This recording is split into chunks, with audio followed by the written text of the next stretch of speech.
আসসালামু আলাইকুম। আজকের ভিডিওতে আলোচনা করব বিম ঢালাইয়ের আগে এবং ঢালাইয়ের সময় কি কি চেক করতে হয়। প্রথমে হচ্ছে বিমের পজিশন, অর্থাৎ ড্রয়িং অনুযায়ী বিমের পজিশন সঠিক অবস্থানে আছে কিনা সেটা অবশ্যই চেক করতে হবে। এরপর হচ্ছে বিমের সাইজ ঠিক আছে কিনা। ড্রয়িং এ যদি 10/15 ইঞ্চি দেওয়া থাকে বিমের সাইজ, তাহলে সেখানে যে স্টিরাপ দেওয়া হয়েছে মেইন রডের পাশে সেটার সাইজ হবে 7 ইঞ্চি ইন্টু 12 ইঞ্চি। এর কারণ হচ্ছে ফ্লোর বিমের ক্ষেত্রে সাধারণত 1.5 ইঞ্চি ক্লিয়ার কভার রাখা হয়।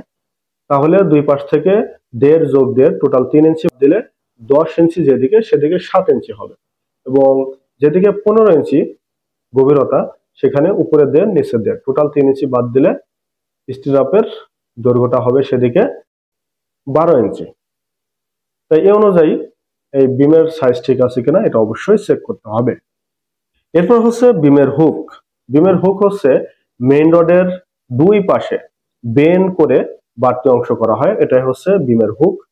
এটা ড্রয়িং অনুযায়ী আছে কিনা এই বিমের হুকের দৈর্ঘ্য সেটা অবশ্যই চেক করতে হবে।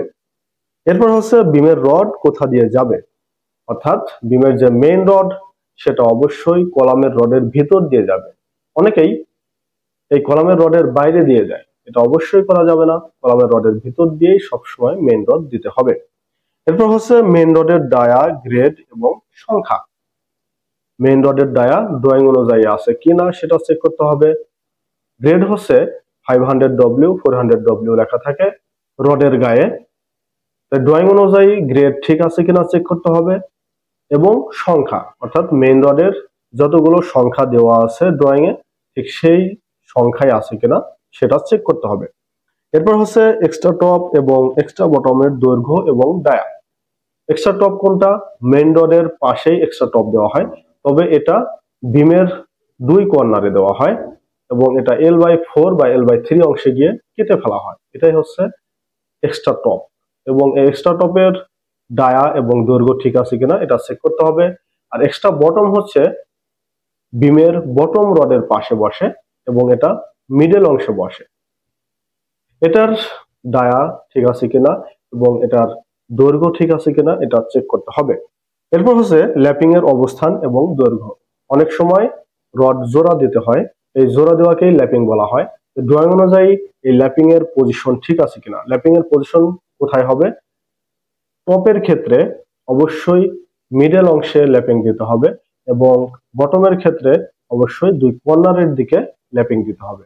এই অবস্থান ঠিক আছে কিনা এবং ড্রয়িং এ এই ল্যাপিং এর দৈর্ঘ্য যতটুকু দেওয়া আছে সেই অনুযায়ী আছে কিনা এটা অবশ্যই চেক করতে হবে।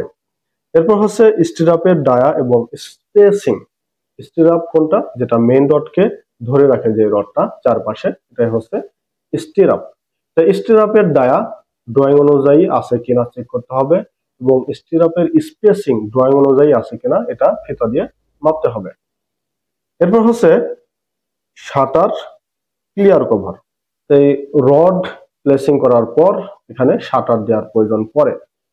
গ্রেড বিমের ক্ষেত্রে সাধারণত 2 থেকে 2.5 ইঞ্চি ক্লিয়ার কভার রাখা হয় এবং ফ্লোর বিমের ক্ষেত্রে সাধারণত 1.5 ইঞ্চি ক্লিয়ার কভার রাখা হয়। তাই এই ক্লিয়ার কভার বাদ রেখে অবশ্যই শাটার বসাতে হবে, অর্থাৎ যদি 1.5 ইঞ্চি ক্লিয়ার কভার হয়, যে স্টিরাপ সেই স্টিরাপ থেকে 1.5 ইঞ্চি বাদ দিয়ে শাটার বসাতে হবে। এবং অবশ্যই এই শাটারের ভিতরের পাশ মসৃণ হতে হবে, যেন কংক্রিট করার পর বিম মসৃণ হয়। এরপর হচ্ছে কংক্রিট মিক্সিং রেশিও। সবকিছু হয়ে যাওয়ার পর এখন কংক্রিট দিয়ে ঢালাই করতে হবে। এই কংক্রিটে সিমেন্ট, বালি এবং খোয়ার অনুপাত ঠিক আছে কিনা সেটা অবশ্যই চেক করতে হবে এবং এখানে সঠিক পরিমাণ পানি দেওয়া হচ্ছে কিনা সেটাও চেক করতে হবে। এবং অবশেষে হচ্ছে ভাইব্রেটর। ভাইব্রেটর না করলে কংক্রিট কোনায় কোনায় পৌঁছায় না এবং এটার কম্প্যাকশনও ভালো হয় না। অবশ্যই ভাইব্রেটর ইউজ করতে হবে। আজকের মতো এ পর্যন্তই। আসসালামু আলাইকুম।